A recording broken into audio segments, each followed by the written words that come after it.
आपको ये जानकर बहुत हैरानी होगी कि 1912 में हुई एक रिसर्च के अनुसार मेल पेंगुइन्स हमेशा आपस में ही सेक्स करते हैं।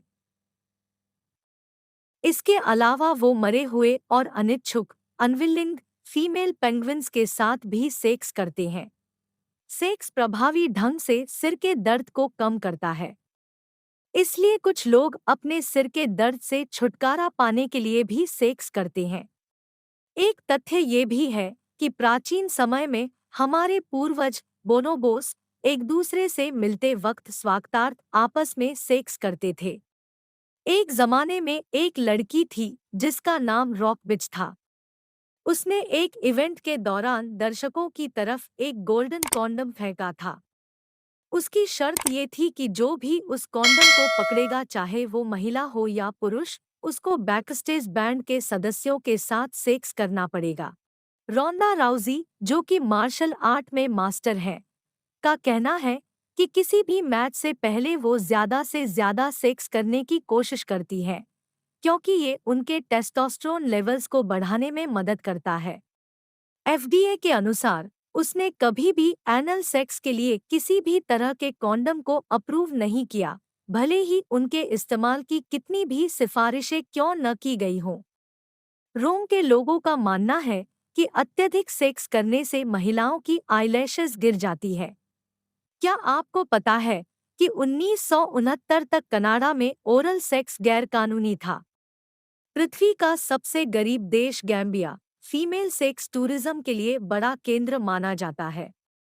पर्यटन के लिए आने वाली रईस महिलाएं यहाँ के यंग अफ्रीकन लड़कों की डिमांड करती हैं, जो यहाँ का मुख्य आकर्षण है। एक सर्वे से यह बात सामने आई है कि आर्ट्स और ह्यूमैनिटीज से जुड़े लोग ज़्यादा सेक्स करते हैं, जबकि साइंस और इंजीनियरिंग से जुड़े बहुत कम। यहाँ तक कि इनमें से कुछ लोगों ने तो वर्जिन होने का दावा भी किया। एक रिसर्च से अब इस बात का खुलासा हुआ है कि पुरुष सेक्स और फोरप्ले के दौरान अपने पार्टनर को सिड्यूस करने के लिए ब्रेस्ट फीड करते हैं। गैंग बैंग का सबसे बड़ा रिकॉर्ड पॉर्न स्टार लीसा स्पार्क्स के नाम है, जो 919 आदमियों के साथ सेक्स कर चुकी है। बहुत पहले एक रियलिटी शो सेक्स बॉक्स था, जिसमें कपल्स को स्टूडियो में स्टेज पर रखे एक बॉक्स के अंदर जाकर दर्शकों के सामने सेक्स करना पड़ता था।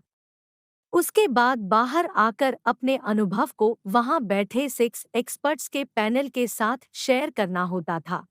बहुत पहले एक रियलिटी शो सेक्स बॉक्स था, जिसमें कपल्स को स्टूडियो में स्टेज पर रखे एक बॉक्स के अंदर जाकर दर्शकों के सामने सेक्स करना पड़ता था।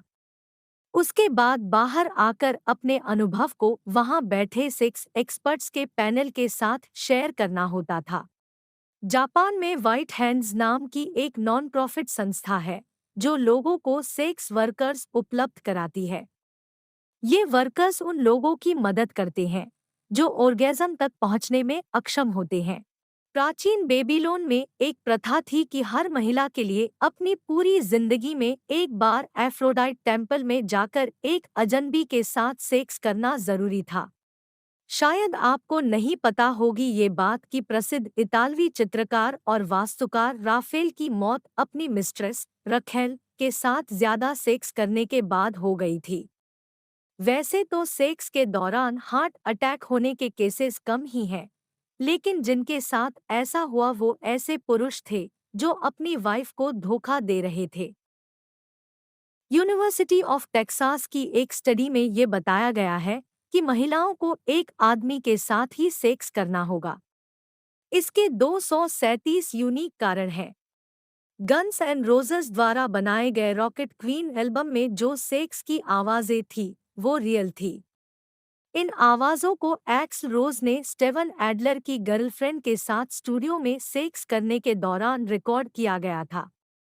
16वीं सदी में फ्रांस की महिलाओं को ये अधिकार था कि वो अपने इम्पोर्टेंस नपुंसकता के आधार पर अपने पति के ऊपर केस कर सकती थी। वहीं उस आदमी को कोर्टरूम में सबके सामने इम्पोर्टेंस को गलत साबित करने का अधिकार था, और अगर वो इसमें असफल होते तो उसको सबके सामने कोर्ट में अपनी वाइफ के साथ सेक्स करना पड़ता था।